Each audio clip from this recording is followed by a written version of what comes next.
Hello guys! Welcome back sa ating Goodwill channel. So for today's episode guys, mag-unbox tayo ulit ng isang package. And this time is from TikTok. So nakita ko itong item na to na medyo na-curious ako if totoo. Kung ano ito, let's find out. At ayun nga guys, ito na ang package na sinasabi ko. So ano ito? Buksan na natin.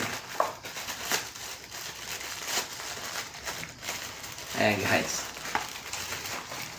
So, try lang natin. Bumili ako ng isa lang. So, kung ano ito, very useful sa atin for daily use. Ang U-Face Baking Soda Toothpaste. So, nakakalinis daw siya ng ngipin at nakakaputi. So, kung totoo yun, well, susubukan natin hanggang sa maubos ito. So,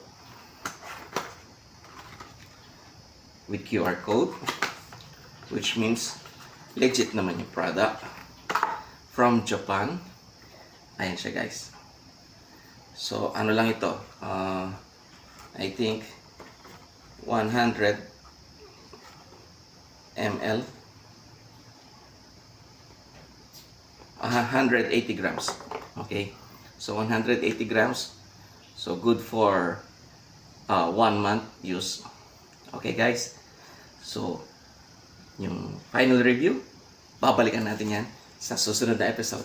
Okay, guys? Bye-bye!